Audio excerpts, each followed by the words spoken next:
자, 그럼 한번 시작해 볼게요.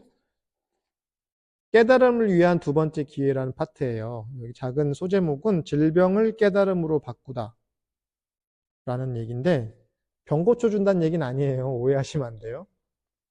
에크하르트 톨레는 그런 류의 사람은 아니고요. 제가 아까 시작하기 전에 내가 통제할 수 없는 건 내 것이 아니라는 얘기를 했어요. 그러니까 통제라는 표현이 그런데 내가 내 마음대로 안 되는 건 내 것이 아니라고요. 더 풀어서 얘기하면요. 내 마음대로 안 되는 건 내 것이 아니에요. 자식이 내 마음대로 되던가요? 내 새끼인가요? 그냥 새끼예요. 내 새끼가 아니라 그냥 새끼예요. 자녀. 근데 이제 사람이 그렇잖아요. 저는 사실은 이제 자녀가 없고 고양이를 2마리를 키우는데 고양이들이 제 말을 들을 것 같아요? 절대로 안 듣습니다. 특히 고양이들은 더 말 안 들어요.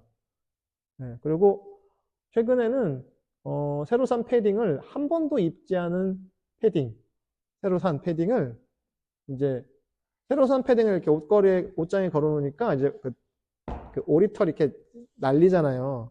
그거 잡겠다고 점프해서 옷을 찢어버렸어요, 바로. 한 방에. 사람이 그래도 열받는데. 그쵸? 아, 물론 제 옷은 아니고요. 저희 정토 옷입니다. 저희 집사람 옷이에요. 근데 고양이는 되게 자연스럽게 행동한 거죠. 반응을 한 거잖아요. 보이는 털을, 그러니까 오리털이 하늘로 옷에서 이제 하나가 이렇게 나왔겠죠? 그러니까 그걸 보고 있다가 정말 자연스럽게 반응한 거예요. 고양이는 그냥 그걸 보면 반응하게 설계되어 있는 존재잖아요. 그래서 점프를 해서 잡으려고 손을 했는데 이제 패딩을 긁어서 옷을 찢어버렸어요. 한 번도 안 입었는데. 사람이 그러면 좀 열을 받겠죠? 다 큰 자녀가 그러면 열을 받겠죠? 근데 몰라, 내 옷이 아니니까 열이 안 받아. 일단 기본적으로 내 옷이 아니니까 화가 나지 않았어. 근데 고사성어 중에 이런 게 있어요. 마음에 대한 얘기인데 어느 날 뗏목을 타고 고요한 호수를 건너가는데 이제 뭐 낚시 같은 걸 하려고 했겠죠. 뗏목을 타고 아마 이제 어슴푸레한 밤이었겠죠. 낚시 호수니까 고요하고 잔잔한데 낚싯대를 들이고 이렇게 앉아 있었겠죠. 강태공이 그 뗏목에 이렇게 앉아 있는데 저 어디선가 다른 뗏목이 와서 이제 나룻배가 와서 내 배를 툭 하고 박았대요. 화가 나겠죠. 화가 나겠죠. 그럴 거 아니에요. 나 저기 낚시해가지고 뭐 끼니를 벌든지 뭐 하여간 뭘 하려고 하는데 어슴푸레한 이제 밤 어두워서 잘 안 보이고 이제 뭐 안개도 꼈겠죠. 그러는데 이제 어디선가 배가 와서 다른 나룻배가 다행히 뭐 크게 박은 건 아닌데 아무튼 큰 파문을 일으키면서 내 배를 탁 하고 들이박았대요. 화가 나겠죠. 얼마나 화가 나겠어요? 근데 잘 보니까 그 뗏목에 아무도 안 타고 있더래요. 빈 뗏목이 와서 그냥 뭐 줄이 풀렸겠죠? 그랬더니 그 낚싯대를 들이고 있던 사람의 마음이 갑자기 순식간에 화가 사라졌대요. 대상이 없잖아. 누군가 타고 있었으면 어때요? 야, 이 사람아, 어디다 왜 지금도 도로에서 비유를 이제 지금 21세기를 비유하면은 차가 브레이크가 풀려서 이렇게 스스스 하다가 내 차를 탁 박았으면 속은 상하겠지만 화는 안 나겠죠. 아이, 또 재수가 없었나 보네. 응? 근데 만약에 누군가 타고 있었으면 어때요? 너는 눈을 어디다 두고 다니냐? 왜 소뚜껑이나 운전할 것이지? 왜 차를 끌고 나왔냐? 내가 통제하고 싶은 범위를 벗어나니까 막 그런 거죠. 대상이 없으면 화도 안 나죠. 제가 이제 웃으면서 귀여우니까 봐주죠. 그랬어요. 귀여우니까 봐줍시다. 일단 기본적으로 저의 태도는 뭐예요? 내 옷이 아니잖아요. 되게 중요한 사실이에요. 저희 집사람도 이제 순간 화는 났지만 동물을 워낙 사랑하니까 화를 누그러뜨리긴 했어요. 그래도 순간 화가 났어요. 네. 내 것이니까. 내 것이니까 화가 나요. 내 것이 아니면 어때요? 덜 하겠죠. 뭐 아예 없는지까지는 모르겠지만 덜 하겠죠. 우리가 나의 것, 나라고 하는 거, 나의 것이라고 하는 것 때문에 사실 모든 재앙이 닥치는 거죠. 아까 시작하기 전에 내 것이라는 건 없어요. 쓰고 갈 뿐이에요. 내 것이라는 건 없어요. 쓰고 갈 뿐이에요. 새 폰을 이제 요즘에는 핸드폰 케이스도 있고 필름을 씌우니까 오래 써도 일단 껍데기는 깨끗해요. 너무 아까운 거예요. 근데 옛날 폰도 다 중고로 판다 하더라고요. 네, 또 누군가가 활용할 수 있게 이렇게 내놓을 수 있는 거겠죠. 왜? 공물이니까, 공적인 사물이니까, 사적인, 정말 내 것이면 누구의 손에게도 안 가게 나만 꽁꽁 싸매고 나만의 것으로 만들어야지. 그거죠. 그러니까 인간관계도 마찬가지죠.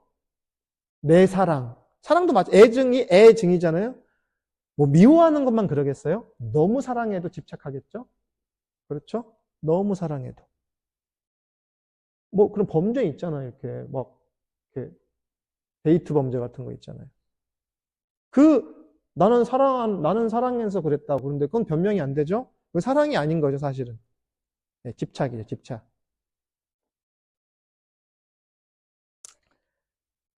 톨레는 이 책에서 계속 내맡김이라는 얘기를 해요. 내맡김이라는 주제.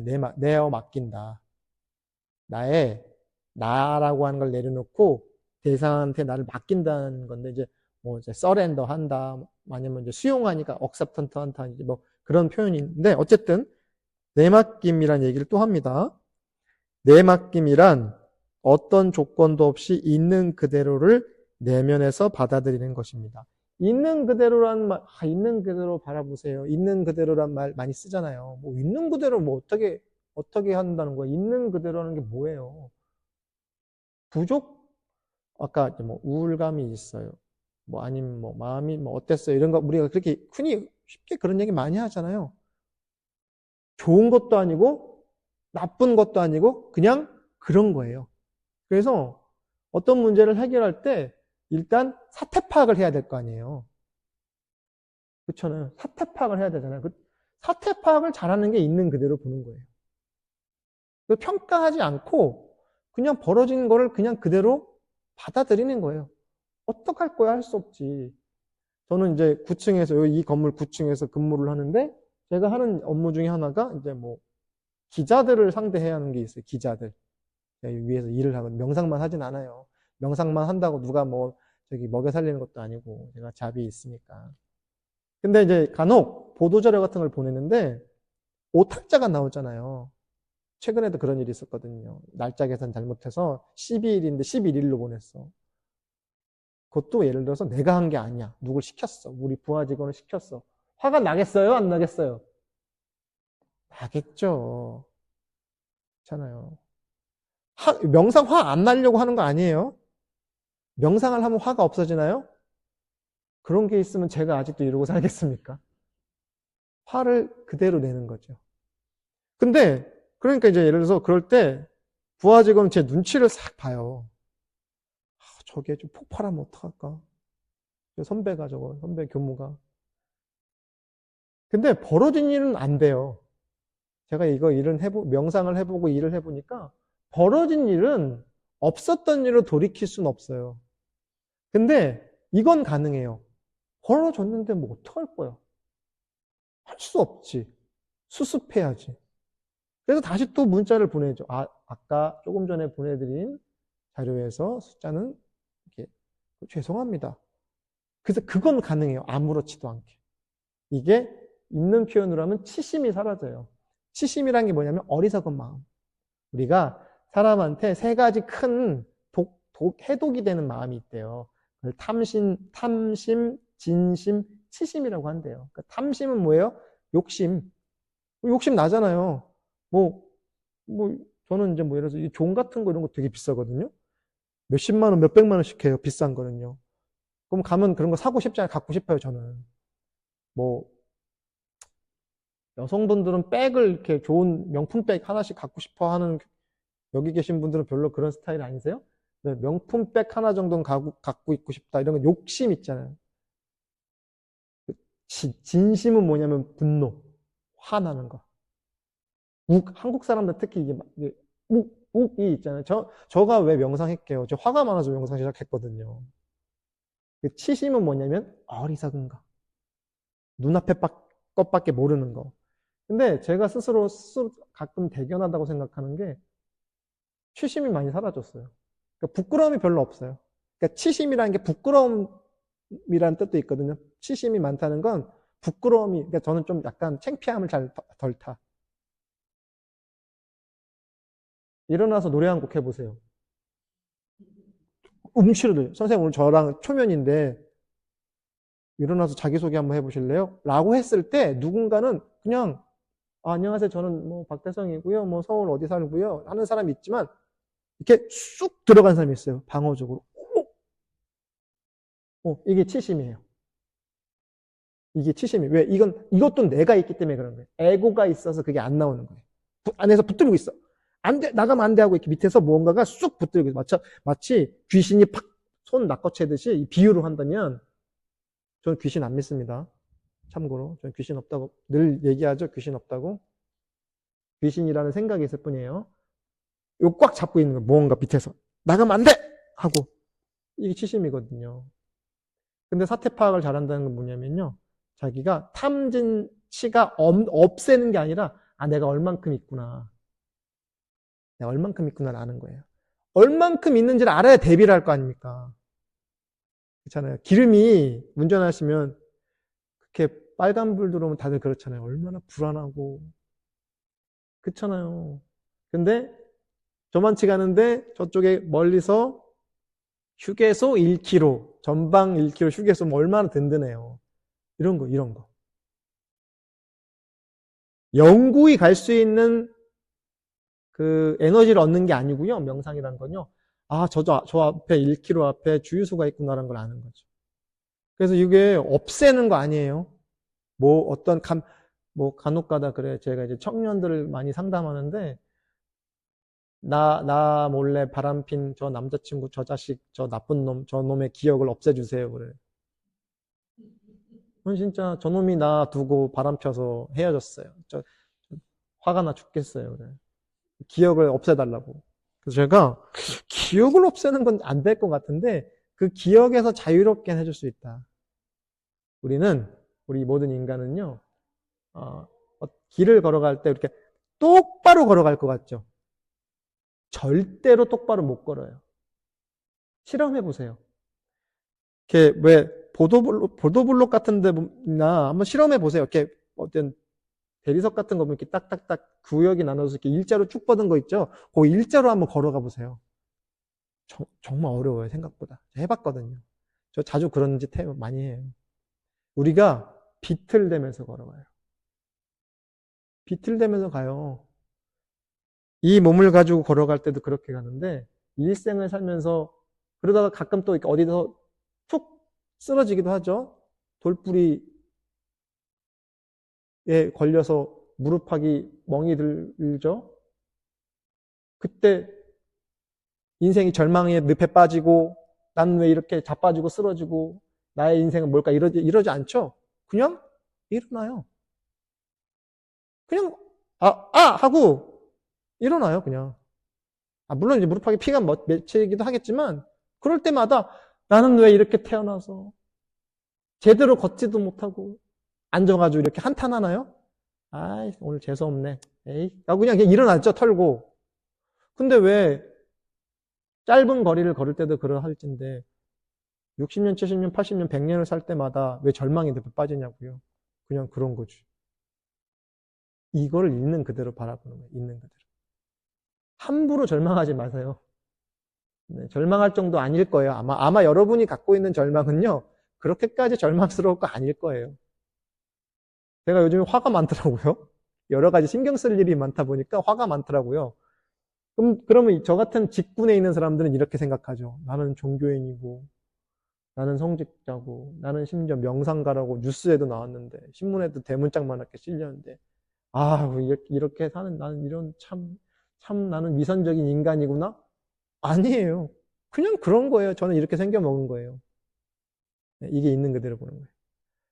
그렇게 해서 막 산다? 그건 아니죠. 그냥 사태 파악을 하는 거예요. 이렇게 생겨먹었구나. 우리는 삶의 조건이나 환경, 인생의 상황이 아니라 지금 이 순간 당신의 인생에 대해서 이야기하고 있습니다. 이렇게 생겨먹었고 생긴 게 이렇고 조건이 이렇고 너는 남자고 나는 여자고 나는 나이가 있고 너는 어리고 이거 알고 이런 거 아니고 그냥 지금 당신의 인생 지금 기분이 어때요? 선생님 기분이 어때요? 그래요. 그냥 그런 거. 아, 저 선생님이 나한테 물어봤는데 기왕에 대답할 거 멋있게 해야 되나? 너무 명상을 하니까 마음이 너무 맑고요. 이렇게 얘기해야 되나? 아니죠. 그냥 있는 그대로 그냥 그래요. 담담해요. 사실 어찌 보면 제일 좋은 대답이에요. 저는 사실 가끔 명상을 교무님 명상을 했더니 마음이 너무 가볍고 막 하늘을 날아갈 것 같아요. 그런 분은 오래 못해요. 그냥 그런 분들이에요. 여기 저랑 되게 오래 공부하신 분이 계신데요. 저분 뭘 물어보면 맨날 뭐 했던 얘기 또 하고 그러거든요. 저러니까 남아있지. 처음에 와가지고 너무 좋아요. 교무님 명상을 하니까 삶이 뭐 새롭게 이런 분들 다 안 와요. 그냥 그런 거예요. 그게 정답이에요. 예. 질병은 삶의 상황의 일부입니다. 따라서 그것은 과거와 미래를 갖고 있습니다.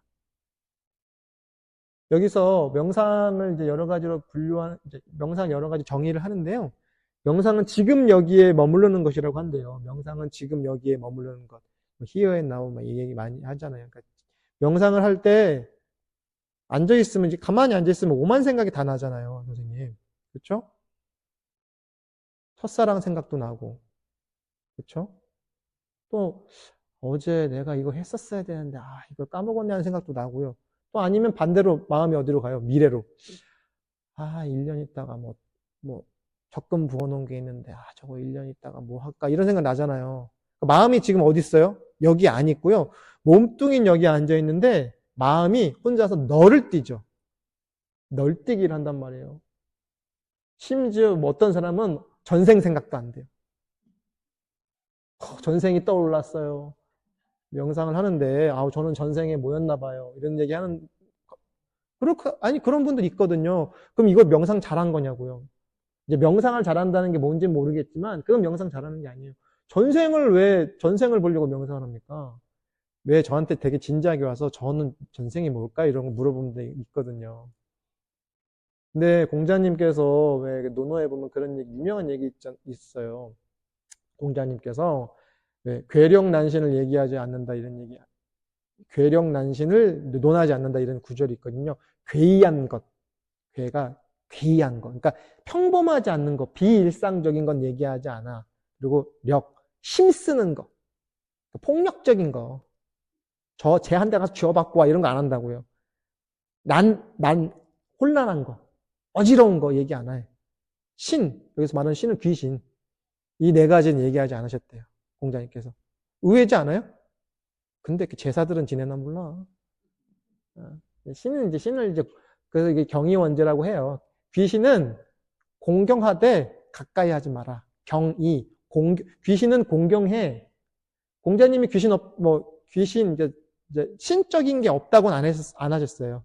근데, 있는데, 공경하되 원지, 멀리 해라. 왜? 비일상적인 것과 자꾸 어울리지 말라고. 우리 인간은 인간 세계에서 사는 거고, 귀신들은 귀신 세계에서 사는 거야. 다른 차원이야. 그럼 귀신이니까 공경을 하는데, 가까이는 하지 마. 공자님의 기본적인 태도죠. 지금 여기 머무르는 거예요. 비일상적인 게 머물지 말고 여기 있으라고. 공자님께서 이제 되게 현실 세계의 얘기를 한 거죠. 현실적인 거 얘기해요. 전생 이런 거 있는지 없는지 저는 모르겠어요, 솔직히. 저는 사실 알아요, 솔직히 저의 전생이 뭔지. 그러나 또 진짜로 믿으면 안 되는데. 그러나 그걸 보려고 하는 게 이 명상을 한다는 건요, 그걸 하려고 하는 게 아니에요. 지금 여기 머물러 있는 거예요. 그래서 지금 아까 이제 선생님께서 되게 정답인 거예요. 그냥 그래요. 언제? 지금 이 순간 저는 그냥 그래요. 저는 지금 이 순간 그냥 그래요를 느꼈어요. 왜요? 이게 정답이거든요. 근데 이걸 했더니 저의 지은 죄를 그동안 제가 무수한 세월 동안 지은 죄가 떠올랐어요. 이게 잘못한 거예요. 아니, 미래에 대한 엄청난 비전이 떠올랐어요. 왜 예언하는 사람이 있죠. 뭐, 2020 몇 년에는 뭐가 어쩌고 저쩌고. 그거 알면 행복할까요, 여러분? 그 행복하겠어요? 나는 미래가 보인다면 행복할까요, 그 삶이? 되게 괴로울 것 같아요. 왜 괴롭냐? 일단 안 맞아서 괴롭고요. 그잖아요. 되게 다 틀려요. 미래를 안다는 사람들은. 그러면 안 되지가 아니라 다 틀리더라고요. 맞아도 불안해서 못 살겠죠. 만약에 왜 그런 영화 있잖아요. 뭐 있나? 이렇게 사람들 머리 위에 매달 자기가 죽는 날짜가 써 있대요. 몇 년, 몇 월, 며칠 죽는다고. 제대로 살겠어요? 제대로 인생 살겠어요? 불안해서? 몇 년, 몇 월, 며칠에 죽는 줄 알면은 살겠냐고요. 제대로. 지금 이 순간 머물겠냐고요. 모르는 게 약이에요. 그런 건. 알고 싶으세요? 라고 생각할 수도 있겠지만 시시각각 분초가 쭉쭉쭉쭉 줄고 있단 말이에요. 지금 여기에 머물르면 영생하는 거예요. 지금 이 순간에 머물러 있는 게 영생이에요. 네. 미래도 아니고요. 과거도 아니고요. 지금 영역이 머물러 있어요. 당신이 현존함으로써, 현존이라는 단어가 그래서 뭐냐면요. 지금 이 순간에 제대로 머물러 있는 걸 현존한다고 해요. 이게 이렇게 현존이란 단어, 저는 막 너무 현학적이라서 너무 관념적이라서 별로지만, 현존한다, 현존하십시오. 이 책에 현존이란 단어가 정말 많이 나오는데, 그거 그냥 간단하게 얘기하면 지금 이 순간에 머물러 계세요. 과거로 후퇴하지도 말고, 미래로 앞질러 가지도 말고, 여기에 딱 머물러 있으면 돼요. 중심을 딱 잡고. 지금 이 순간의 회복력을 활성화하지 않는 한 당신의 미래는 지속적으로 활성화하지 않는 한 과거와 미래는 지속적으로 영향력을 행사하라 할 겁니다. 그렇잖아요. 앉아있어. 명상하려고 앉아있는데 자꾸 옛날로 빠져가거나 자꾸 미래로 당겨가거나 그렇잖아요. 이게 영향력을 행사하는 거예요. 누가 따로 하는 게 아니라 내가.